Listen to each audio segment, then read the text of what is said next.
Patuloy ka ba napupuspos ng Holy Spirit ngayong series nating laban? Well, patuloy tayong lumaban kahit na tayo ay nahihirapan. Tara, kinig ka sa ating 5-minute light talk, but big word from God.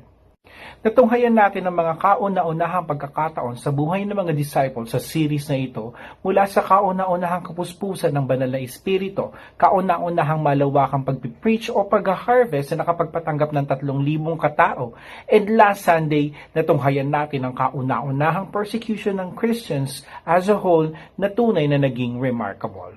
Alam mo ba na ang salitang persecution ay nanggaling sa Greek word na dioko na ang ibig sabihin ay pursuing or pressing on sa pamamagitan ng harassment, oppression at pagbibigay judgment o parusa? At yan ang naranasan ng ating mga disciples na humantong sa pagpatay ng isa sa kanila na si Stephen. Naging painful at mahirap sa kanila ang pag-share pero patuloy silang lumaban. At yan ang ating aalamin ngayon, ang mga katangian ng Kristiyanong sugatan pero patuloy na lumalaban. Number 1. Di tatahimik kahit pasubukang patahimikin, at yan ang nakapaloob sa Acts 5 verses 41 to 42.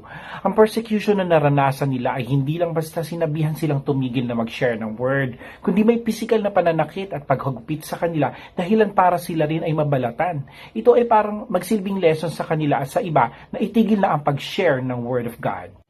Pero hindi sila nagpatinag at hindi ininda ang sakit. Bagkus sila pa ay nag-rejoice dahil nalaman nilang sila ay counted as worthy na mag-suffer sa pangalan ni Jesus. At alam nila na ang persecution ay natural lang na nararanasan ng Christians. Sabi yan sa 1 John chapter 3 verse 13. May una na nakaranas niyan, sabi naman sa John 15 verse 18. Di ka exempted dyan, sabi sa John 15 verse 20. At blessing yan, nakapaloob sa Luke 6 verse 22. Akalain mo, blessing pa pala sa kanila yon. Paano mo sila mapapahinto? Well, sino ba rito ang tumatanggi sa blessing?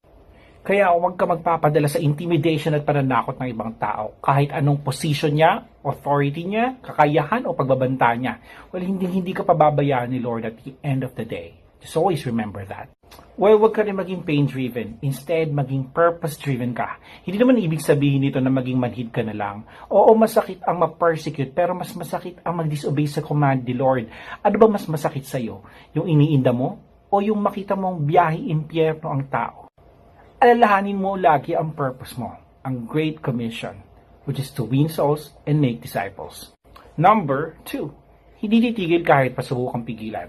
Yan ang nakapaloob sa Acts 8 verses 1 to 4. Kung tutuusin, may option naman ng mga disciples lalo na nang naisabatas na bawal mag-share ng gospel at lalo na nang maipapatay na ni Saul si Stephen.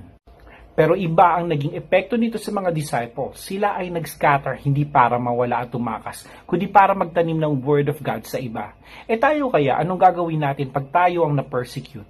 Oo, baka nag-scatter na rin tayo, pero malamang para tumakas at mag-hibernate. Pero sila, mas lalo pa sila nag-double time sa pag-share ng word because they have this mindset na while they still have time, dapat mas lalo pa sila mag-share. So hindi sila napatigil ng persecutions, either physical man yan or social or mental and spiritual persecutions. Ito rin marahil ang dahilan kung bakit ito umabot sa atin. At ito rin marahil ang dahilan kung bakit ako nagsasalita dito ngayon. So, huwag tayong papigil sa persecution at huwag nating hayaang mamamatay tayo dito sa mundo na wala tayong nadulot na impact sa iba. Hanggat may lakas, oras at panahon pa, mas magkaroon tayo ng urgency sa mission natin. Lalo na pa-persecute, lalo huwag tayong titigil. Well, totoong hindi malilimutan ng mga sinapit ng mga disciples during those time. Sila ay namatay in martyrdom. Well, si Peter and Andrew pinako sa cross, si Thomas at Matthew, the tax collector, sinaksak. Si Philip binugbog, kinulong at pinako. Si James na anak ni Zebedee, pinatay rin. Si Simon the Zealot, sinunog. Si Bartholomew, pinugutan ng ulo. Si Thaddeus, pinako. Si John the Beloved, pinakuluan ng buhay, pinatapon sa Patmos at namatay sa katandaan. Well, matindi ang pinagdaanan nila pero mas naging remarkable ang pakikipaglaban nila para sa gospel na nawa ay maging motivation natin ngayon. Well, tama na ang pabebeng Kristiyano, ang maraming excuses na kesyo busy, ang pagiging compromising, duwag, maramdamin at malilimutin sa mission every time na dumaraan sa persecutions. Sana kahit masaktan tayo ng paulit-ulit, hindi tayo susuko sa labanang ito. Mas palitawin natin ang ating tapang sa laban. Dahil ang title natin for today, totoong laban na walang atrasa. Tara, let's pray. Panginoon, maraming salamat sa iyong salita. Tunay nga pong marami kami pinagdaraanan, maraming pumipigil at nawa hindi ito maging dahilan para tumigil kami sa pagpapalaganap ng iyong word. Pagkus maging way ito para magkaroon kami ng sense of urgency sa aming Great Commission. Nang sa gayon, magkaroon rin kami ng matinding impact sa buhay ng iba. Ito po ang aming samot dalangin sa matamis na pangalan ni Jesus. Amen. Maraming salamat po at muli tayo magkita-kita sa ating 5-minute light talk, but big word from God. God bless you.